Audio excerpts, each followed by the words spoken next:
Before diving into ArcGIS, it's important to get an understanding of what exactly a GIS is in the first place. To do this, we first need to delve into the world of map making. Cartography is the art and science of creating maps.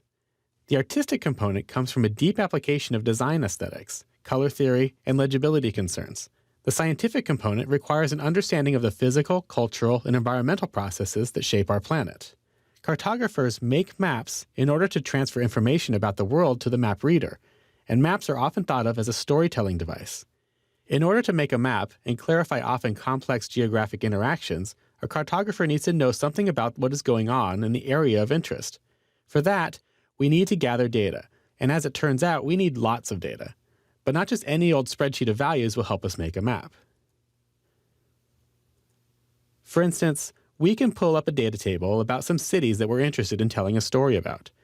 We can get their population and the year they were founded, and maybe some statistical information such as the average rainfall in inches per year. And with just this simple table, we can start to make some observations. We can say that New York City's population is more than twice that of Los Angeles, or that Chicago and Seattle were both founded within a couple of decades of each other. We can also dispel the myth that Seattle is a very rainy city, but in fact it receives nearly 20% less rain than New York. Those may all be interesting things to know, but none of this information helps me make a map of these 4 cities. As an example, would you be able to tell me which city is farthest north? In order to make a map, we need a special kind of data. We need geospatial data. We use the word geospatial to describe any kind of information that has a location component to it. Typically, this will be a series of coordinates, such as latitude and longitude, or the number of feet or meters from a known location like a surveyor's marker. These points can provide a specific location, or be grouped into a series of points that describe a boundary line or the perimeter of an enclosed area. Here, I've added some basic latitude and longitude values to our original data table.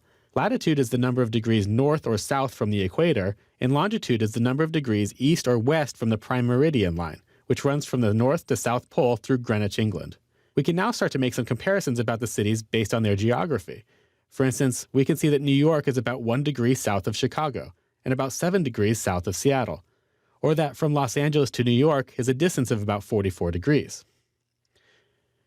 We can take this one step further and start placing points on a grid so that we can see distances between cities and their relative positions. Now I can tell that the distance from Chicago to Seattle is about twice that from Chicago to New York. For added context, we can start layering in some additional data, such as the boundary of the United States and so on.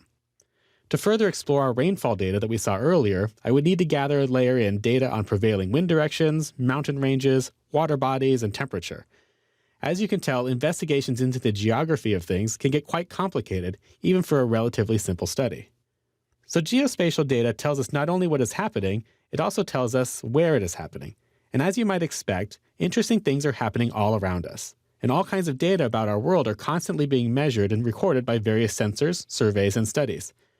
All of this raw information comes in the form of data that needs to be organized, and we'll use a Geographic Information System, or a GIS, to do that. A GIS organizes and displays geospatial data and allows you to manipulate and analyze the results. The main goal of a GIS is to facilitate informed decision-making. In the past, a basic geographic information system consisted of organizing data onto transparent sheets of plastic and stacking them together to get a final map. Each component of the map would get its own sheet. For instance, parks, roads, buildings, and labels would all be separated.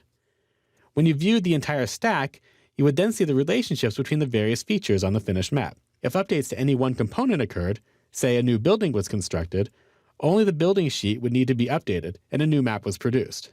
Flash forward a few decades and we'll now use computers to handle all the organizational tasks for us.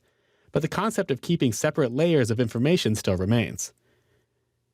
This is the core of what a Geographic Information System, or GIS, is all about. It helps you organize databases of information about the location of features in the landscape, such as places like city and voting districts or county boundaries. Things such as the location of individual trees or fire hydrants, or roads and buildings. Or even event occurrences such as burglaries and bicycle thefts, floods, or the location of historical events. Obviously, the list is endless. Now that you know what a GIS is and what it's used for, it's time to start working with a specific GIS software package, Esri's ArcGIS.